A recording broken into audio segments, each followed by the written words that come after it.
Tignan nyo kung gaano ako kagaling magtanim ng kamatis. Ito, ganito ang mga style niyan. Mga branches na mga ganito, tinatanggal. Mga branches na ganito para makita mo yung ganitong bunga. Dito pa par, dito. Ito. Yung mga bunga dito ay napakadami. Yan. Hanggang taas. Tignan mo. Ganito magtanim ng kamatis. Pwede yan.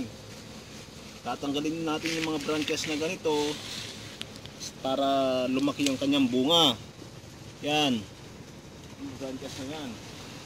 Dito pa, kadami. Yan. Dito naman kulay yellow.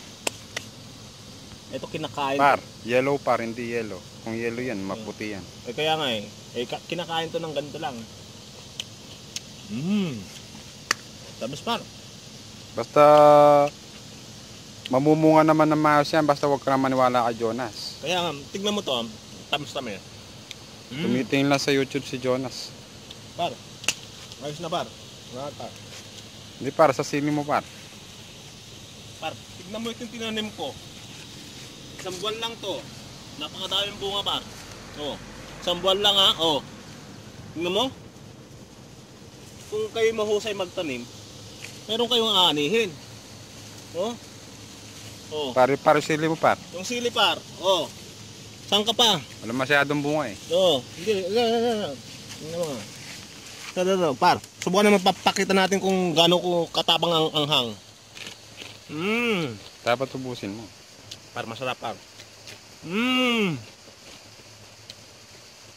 Wah! Wah!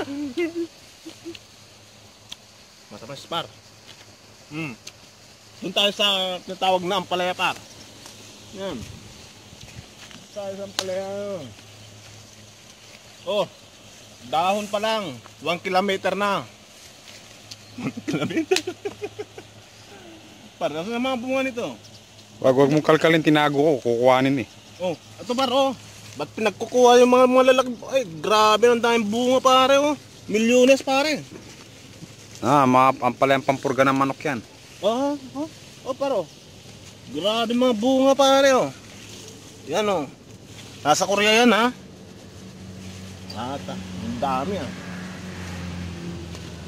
Yan par. Ayan yung mga sitaw natin. Kung Yung sitaw na hindi namunga. par. Ayan ang tinatawag na farm bill pa iba-iba. Oh grabe dito pare. Par, tignan mo grabe oh. Matindi oh.